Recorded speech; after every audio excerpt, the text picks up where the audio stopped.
faut qu'on trouve des tongs. Ouais. T-shirt technique, je t'en ai pris. Ça, on a. Des débardeurs en coton, t'en as pris. Chemise de rando. Pantalon de rando, oui, on a. Elle, c'est Aurore, 25 ans. Elle est responsable photo et vidéo de l'expédition. Elle s'occupe également des démarches administratives et de la planification du quotidien. Si on me laissait faire, on serait pas sorti de l'auberge. Tu vois, j'avais noté pour une personne de gants de toilette et Mais ça, y a que toi qui pense à ce genre de choses. Bah écoute. Non, quoi. Moi, c'est Laure, 26 ans. Mon rôle ? Conduire la voiture jusqu'à Tokyo. Voler et assurer la sécurité de l'expé. Parce que, contrairement aux apparences, on n'allait pas à la plage. Ouais, mais le chemin il passe par là, on va sans deck. Là où ça a commencé à se compliquer, c'est au Kazakhstan. Le but de ce périple Paris-Tokyo entre filles, c'était de découvrir des sites de speedflying et de kitesurf inconnus. Mais ici, sur les routes chaotiques qui traversent la steppe, notre vieille Citroën des années 90, payée 600 €, a commencé à nous lâcher. On a crevé là. Au début, c'était des petites pannes. Et en plus, il y avait des gens qui nous aidaient. On a roulé, durant des centaines de kilomètres à travers le désert. On doit traverser, parce que la partie la plus importante de notre projet débute à Almaty. Cependant, Almaty, c'est encore à un monde de là, près des frontières de la Chine. Au final, on a eu beau se préparer, regarder des cartes, rien ne prépare à l'immensité du pays qu'est le Kazakhstan, et l'infinité de la steppe, l'horizon à 360 degrés, la chaleur étouffante. On roule, on mange des rations de survie. En effet, sur la route, les villages n'ont pas grand-chose à offrir en dehors de sneakers et de riz. Sur les rives de la mer d'Aral, le moteur de la voiture lâche. C'est la fin de la route pour la Xantia, elle ne redémarrera jamais. On est à 40 km du premier village, et tout ce qui nous reste d'eau, c'est 2 litres d'eau croupie depuis Istanbul. J'ai chaud.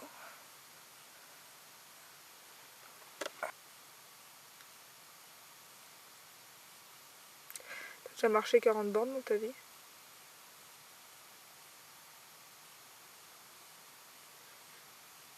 Je prends ça pour un an, quoi. Après avoir attendu que le soleil tombe, on rejoint le village.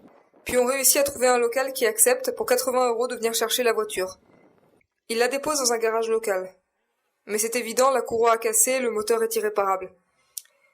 Il va falloir repartir en bus et couvrir comme on peut les 3000 km qui nous séparent d'Almaty. De fait, on a pas mal de bagages.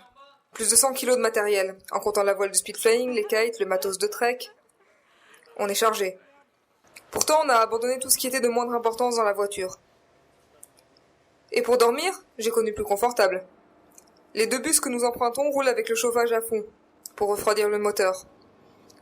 Mais on a trouvé un moyen d'arriver au départ de notre trek, on a la voile avec nous, et c'est l'essentiel. Enfin, nous arrivons à Almaty. Nous avons passé plus de 5 jours dans la montagne à essayer de franchir la frontière, mais une énorme panne informatique nous a fait perdre toutes les images. Je ne vous raconterai pas en détail nos pérégrinations, mais sachez simplement que malgré toutes les assurances de l'ambassade et des postes douaniers, il est impossible de franchir la frontière Kazakhstan-Kirghizistan par les vestiges de l'ancienne haute route qui devait relier Almaty à Cholpon-Ata. Nous avons donc décidé de faire le tour en bus et de faire le trek dans le sens inverse, sans jamais passer à l'endroit qui nous bloquait, ce qui nous permettra de réaliser quand même notre projet de repérer la configuration géographique ainsi que les spots potentiels de vol libre du Nord Tian Shan.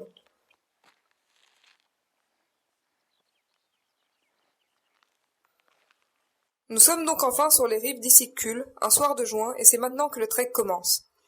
Après avoir passé la soirée avec des jeunes issus de familles riches, rencontrés dans le bus, qui nous expliqueront que personne ne vole dans le coin, parce que les parapentistes locaux préfèrent généralement les zones plus peuplées, nous nous dirigeons plein nord.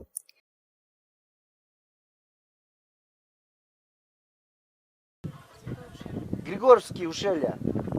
Assez rapidement, nous rencontrons des bergers, à qui nous demandons en russe, entrecoupé de langage des signes, s'il est possible de louer des chevaux pour nous aider à traverser le massif. Visiblement, ce n'est pas possible. Mais le jeune homme que nous avons abordé nous propose de nous monter à cheval jusqu'au premier haut plateau. Ce n'est pas de refus, surtout vu la température. Arrivé là-haut, la brise souffle en provenance du lac. Il y a une pente bien exposée et c'est l'occasion de sortir la voile pour une petite session de gonflage. Les enfants d'une famille qui vit ici l'été en alpage, pour l'élevage des moutons, nous rejoignent.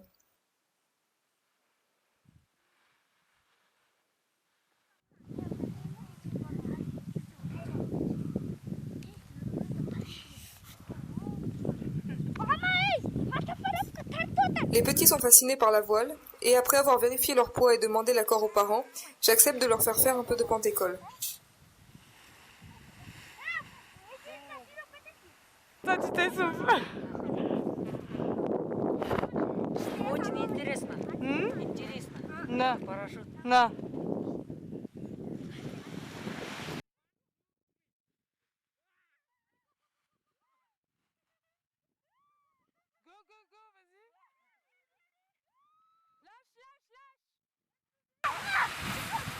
Les premiers essais sont plutôt laborieux, mais assez rapidement, malgré que les enfants ne parlent que quelques mots de russe et nous aussi, ils arrivent à réaliser quelques essais réussis.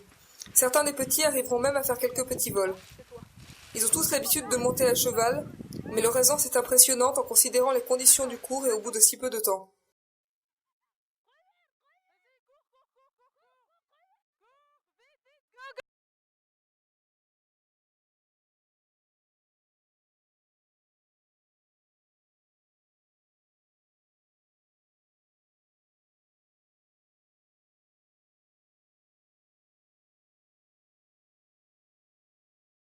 Видео готово?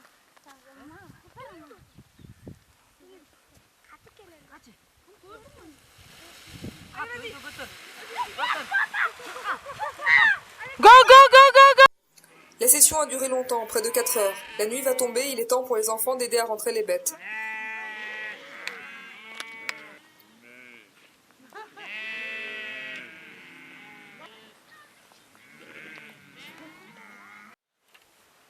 Attends. Hop, hop. Pendant qu'Aurore dessine les portraits des petits, moi, je réfléchis déjà aux possibilités pour la journée de demain. L'ambiance de la soirée n'est clairement pas la même que celle de la veille. La fracture sociale est importante dans le pays. Mais, si les jeunes d'hier nous ont mis en garde contre ceux qu'ils appellent les pauvres, qu'ils considèrent comme dangereux, en réalité, l'accueil qui nous est réservé, ici comme par la suite, est exceptionnellement chaleureux.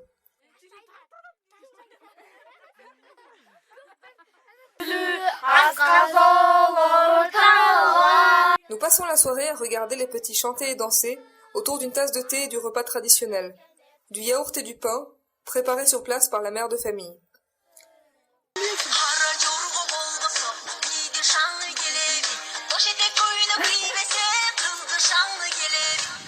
Nous avons monté la tente, malgré le fait que la famille nous ait proposé de dormir dans l'une de leurs 2 maisons de toile. Nous avons refusé car cela forcerait les parents à dormir avec les enfants et nous n'avons aucune envie de les déranger. Le lendemain, alors qu'on marchait depuis 1h30 à peine, l'orage se déclare. Nous nous réfugions dans un autre campement de bergers, qui eux, malgré le fait qu'ils habitent dans le même genre de maison, possèdent la télévision. Un bébé dort tranquillement dans un coin, sous une moustiquaire, et la maîtresse de maison prépare le repas du midi. Nous décidons de repartir rapidement, à peine l'accalmie arrive. Très mauvais choix.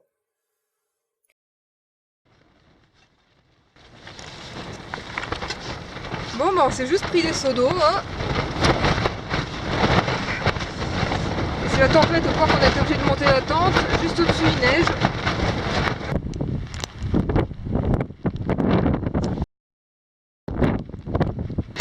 On va manger quoi?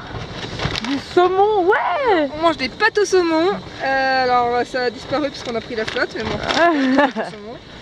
En sachant que les pâtes au saumon, on a déjà testé et c'était très bon. Par contre, le deuxième truc, on n'a pas encore testé, donc on va faire le test en live, n'est-ce pas? Le spicy beef casserole with noodles, le bœuf à la hongroise et pâtes. Pourquoi tu les ouvres? C'est pas encore chaud. Parce que je veux les sniffer, j'ai faim. Si, ça a l'air bon.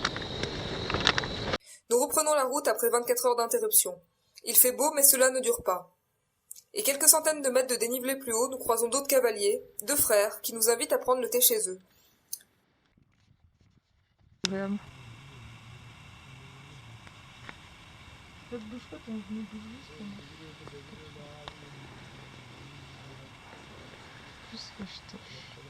Ça, c'est le truc qui fait rêver Aurore depuis 3 heures. La carabine dans le coin sert, nous diront-ils, à tuer les loups. On n'en croisera jamais, mais les locaux en parlent énormément. Le lendemain, après avoir passé la soirée avec eux, nous nous rendons compte qu'Ulan et Misha sont les derniers habitants avant de passer dans l'autre vallée. Pendant qu'ils rentrent les moutons, j'ai le temps de grimper quelques centaines de mètres pour faire un petit vol. Il y a beaucoup de vent en l'air, c'est rafaleux. C'est juste histoire de sortir la voile. Nous nous sommes levés bien après le soleil, et Ulan et Misha ont fini de s'occuper de leur troupeau. Ils nous proposent de nous accompagner jusqu'au col, tout en essayant de nous dissuader de l'aventure qu'ils considèrent dangereuse. La vallée monte en pente douce, et alors que nous nous arrêtons pour manger, Ulan récupère un cheval solide sur les hauts plateaux où il les élève en liberté, pour porter une partie du pactage. Un peu plus haut, le chien repère une proie, une marmotte. Il suffira d'un jet de pierre à Misha pour la tuer.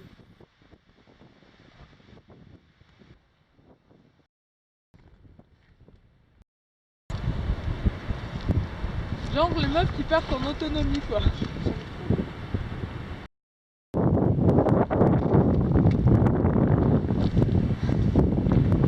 Après avoir procédé au dépeçage, les deux bergers nous offrent la moitié de la marmotte.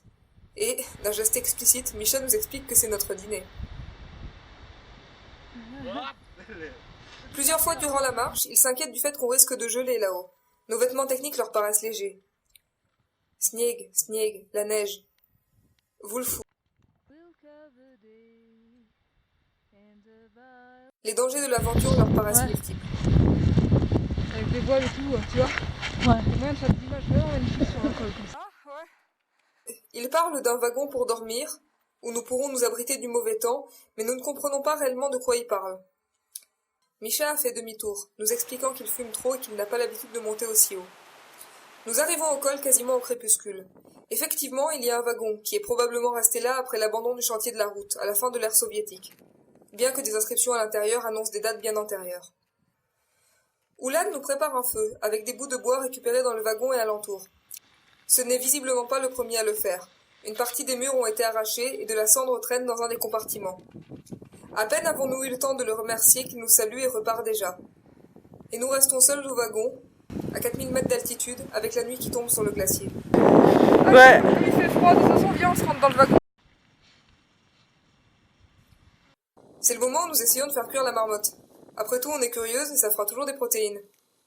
Le feu n'est pas très fort, et pendant qu'elle cuit, nous nous occupons de monter la tente. Vous pourrez vous demander pourquoi on est en train de monter une tente dans un wagonnet.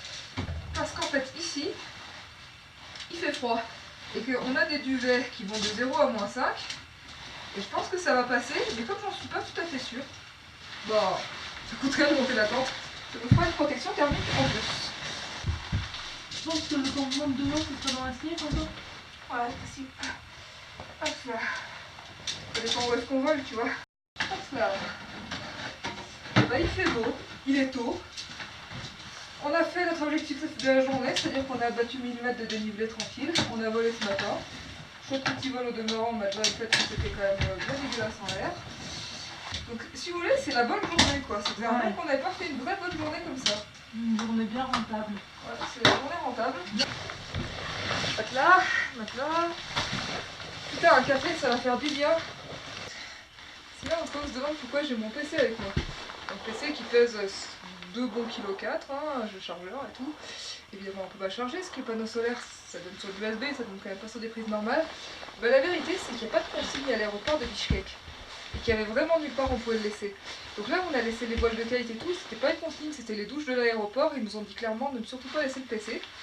Et comme on n'a rien trouvé à en faire, eh ben on l'a avec nous, mais il est déchargé, tout ça à cause du froid, il n'aurait pas tenu. Et il ne sert à rien. Comment trimballer l'équivalent de 4 repas pour rien du tout.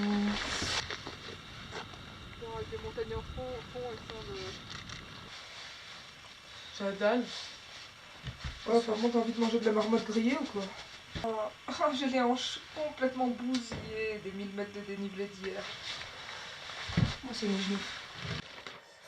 Vu l'état dans lequel on s'est réveillé, on va pas se presser.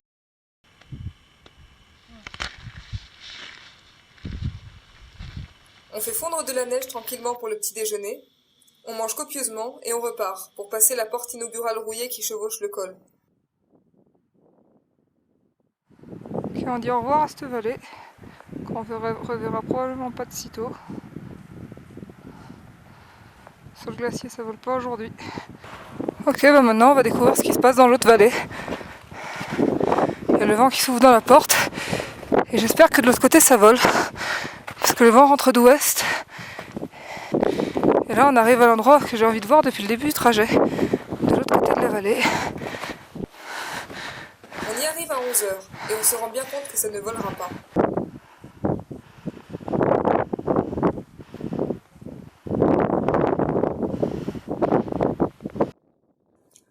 Finalement, à peine de l'autre côté, les nuages noirs s'amoncellent. Avant que nous ayons pu nous rendre compte des implications de la chose, le brouillard arrive sur nous. C'est très vite impossible de continuer. La trace est partiellement recouverte par des névés qui descendent en toboggan sur 300 mètres. On n'y voit rien, il y a de la glace, c'est le coup à finir en bas. On installe la tente, avec l'idée que ça va vite passer.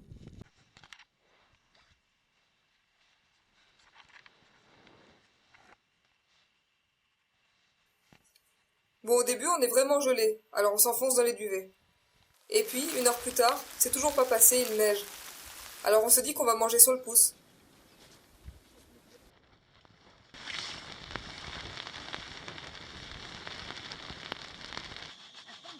Puis après, vu qu'on a du temps, on se dit qu'on va faire la vaisselle. Je sais pas quand est-ce que ça va se terminer. Ça dit quoi là?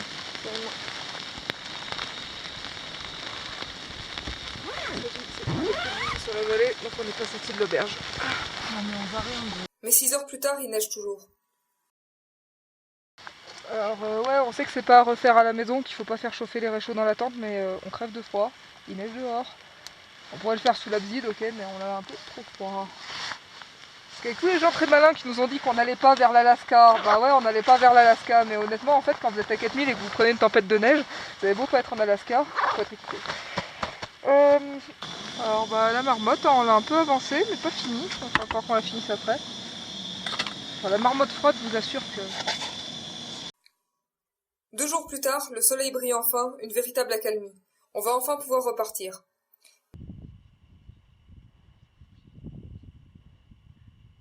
Mais moi, ça fait 2 jours que j'attends ça. Je ne redescends pas sans voler. L'endroit est magnifique, même s'il y a encore une fois du vent et qu'il neigeonne par moments.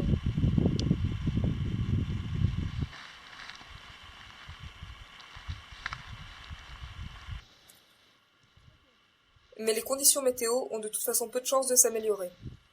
J'en profite pour faire un peu de gonflage, puis je décolle. J'essaye même de remonter pour faire un vol.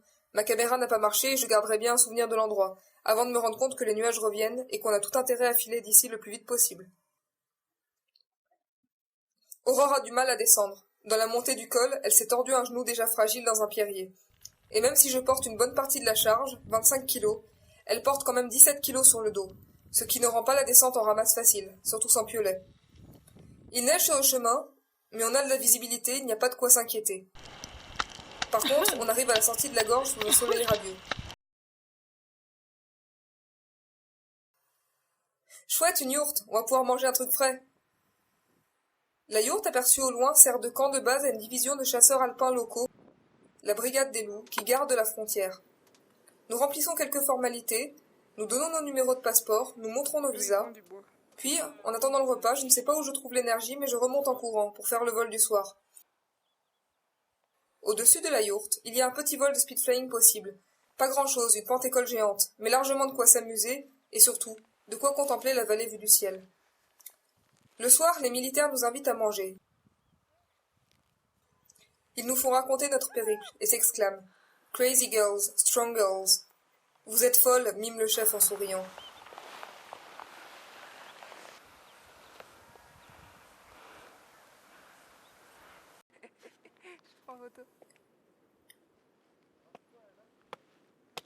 Je vais résumer brièvement ce qu'il s'est passé sur la fin du trek, parce qu'à ce moment-là, les batteries nous ont encore lâchés et qu'on a très peu d'images.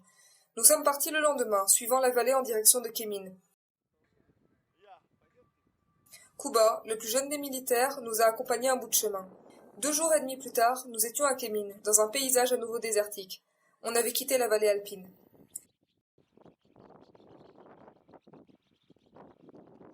Nous retrouvons nos amis les militaires là-bas, Et c'est la fin du voyage. L'avion pour le Japon nous attend.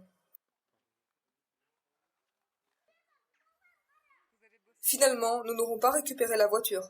Mais l'objectif principal est atteint. Nous avons traversé le nord du Tian Shan avec la ferme intention d'y revenir. Sur la route, nous avons cartographié les spots volables pour le prochain voyage. Vous trouverez la carte et un récit plus détaillé sur notre site web. Je souhaiterais maintenant remercier les partenaires sans qui cette aventure n'aurait pas été possible. Le groupement Mie Expedition Project, qui nous ont fourni le matériel nécessaire au confort et à la sécurité du trek, mais aussi Cortel, avec leur excellente sellette ultralight, le secours et le sac airbag, qui a sauvé mes vertèbres là-haut. Et enfin Frendo, une marque française de montagne, dont le panneau solaire est resté là-bas à la yourte des militaires. Ils en avaient plus besoin que nous, et dont les frontales nous ont servi tout au long du trajet. À tous, encore une fois, du fond du cœur, merci d'avoir soutenu notre premier projet.